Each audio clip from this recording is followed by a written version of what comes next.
les mécanismes lésionnels donc diffèrent selon les cibles antigéniques.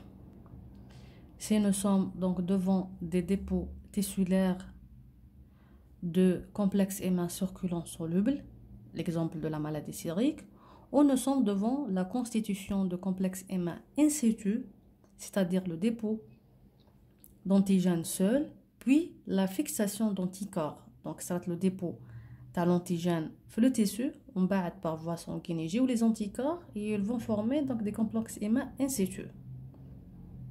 On a peu importe de grande taille, de petite taille, donc le dépôt est déjà in situ. La circulation, le dépôt il sera parce qu'on a de petite taille, une fois il est de taille convenable pour être éliminé par les cellules phagocytaires, tout rentre dans l'ordre.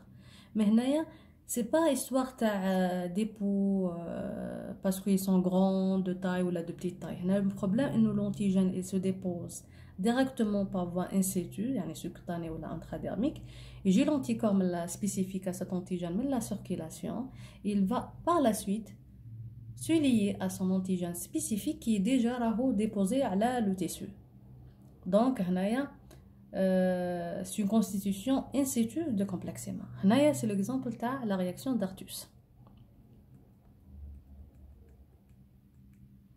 Donc, on va avoir des mécanismes effecteurs de l'inflammation, des lésions tissulaires, l'interaction des anticorps avec leurs récepteurs spécifiques, fragments abcès des immunoglobulines sur les cellules donc, effectrices, et donc la capacité d'activation de complément de ces complexes émins. Donc, tout ça va entraîner donc un processus inflammatoire.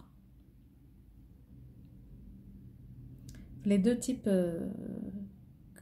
les deux cas de figure, des dépôts tissulaires des complexes émins circulants solubles ou là des dépôts déjà in situ, des constitutions in situ de ces complexes émins. Les principaux mécanismes mis en jeu, c'est la fixation d'anticorps anti-endothélium au dépôt de complexes antigènes anticorps, l'activation de systèmes de complément avec génération des anaphylotoxines C3A et C5A, avec la production des chymiokines type interleukine 8 qui recrute donc ces anaphylotoxines avec l'interleukine 8 entraînent le recrutement et l'activation des polynucléaires neutrophiles, aussi les macrophages et les mastocytes. On va avoir donc aussi une interaction avec les récepteurs des fragments abcès des immunoglobulines, des polynucléaires neutrophiles et eosinophiles, des plaquettes, des cellules NK et des monocytes. Il va y avoir la modification des cellules endothéliales. Comment? Donc le niveau d'expression des molécules d'adhésion des plaquettes augmente. Donc il va y avoir une surexpression des molécules d'adhésion des plaquettes. Il va y avoir donc une augmentation de l'activité procoagulante et par conséquent l'activation des plaquettes. Les plaquettes, il va y avoir aussi l'activation des polynucléaires neutrophiles, donc qui va donc entraîner donc une réaction oxydative avec la formation donc des dérivés nitrés, des dérivés oxygénés. La réaction oxydative pour les PNN va produire des dérivés donc oxygénés. Les cellules NK, l'activation aussi des cellules NK, la dégranulation des polynucléaires eosinophiles, le recrutement des lymphocytes T qui va entraîner donc la synthèse des cytokines. Il va y avoir aussi l'intervention des monocytes et des macrophages avec l'évolution ultérieure vers la cicatrisation ou là la forme chronique. Soit c'est la guérison à la cicatrisation, soit c'est la chronicité de la maladie.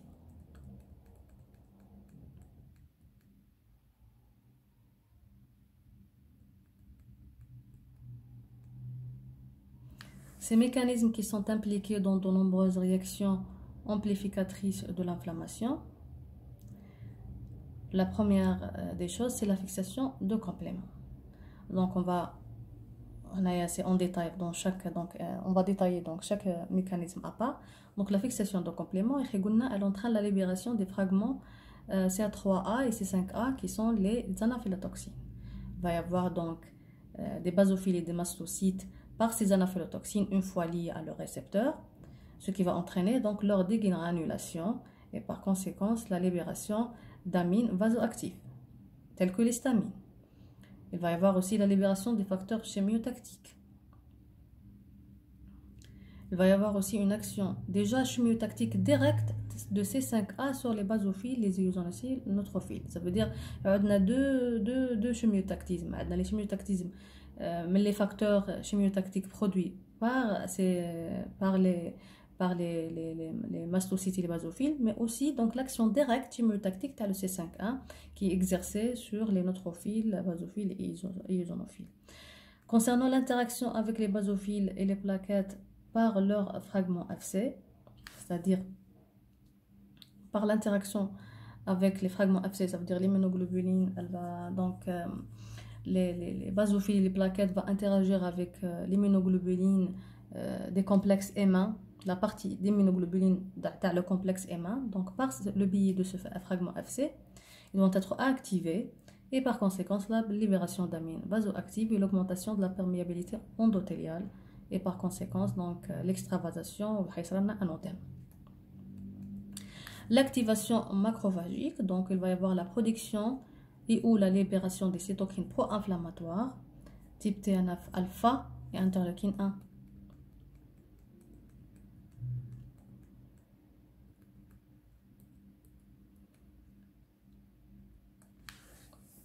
Concernant donc l'élimination de ces complexes M1 par le système phagocytaire, parce qu'à la base les complexes M1 peuvent être donc éliminés par le système phagocytaire. C'est pour cela après la guérison, soit la maladie sérique, soit la réaction in situ. In situ, c'est la disparition après 48 heures. Ou la maladie sérique, on a c'est G15 ou la G16, il va y avoir donc la guérison. C'est grâce à cette élimination des complexes M1 par le système phagocytaire. Donc les complexes M1 activent le complément. Là, on va expliquer comment le système phagocytaire va réussir à éliminer ces complexes. Donc les complexes M1 activent le complément. Ils vont donc former, parce que c'est mieux de revoir un peu le cours à le complément, s'il vous plaît, si vous voulez comprendre. Parce que pour ne pas détailler le cours, je ne peux pas redétailler le système de complément. D'accord, donc les complexes M1 activent le complément. Il va y avoir la formation de C3b qui donc entraîne l'opsonisation des complexes M1. Donc il va opsoniser ces complexes M1, il va se déposer sur des complexes M1. Et par conséquent, l'épuration de ces complexes M1 va être facilitée par l'expression de CR1 des érythrocytes. Le CR1, c'est un récepteur de complément de type 1 qui reconnaît donc qui lie le C3b. Donc parce que les complexes M1 sur ces complexes M1 déposent déjà le C3b, ils ont les érythrocytes qui expriment le CR1 et ils vont donc interagir, donc ils vont lier leur ligand ou le C3b et par conséquent ils vont transporter tout le complexe M1 opsonisé par le C3b et ils vont le transporter vers le foie ou la rate où les phagocytes qui phagocytent les cellules phagocytaires, le système donc phagocytaire qui élimine ou dégrade ces complexes M1. Déjà, la partie elle est détaillée le cours le complément. Il va y avoir donc une phagocytose par les cellules mononucléées de ces complexes M1 au niveau donc du foie et de la rate. Exactement, c'est au niveau des vaisseaux sinusoïdes hépatiques et spléniques. On a le système phagocytaire mononucléé. Il va y avoir donc l'élimination de ces complexes M1. Donc, ils vont être phagocytés et dégradés. Donc, il faut savoir aussi que l'élimination est favorisée par la formation des complexes de plus grande taille.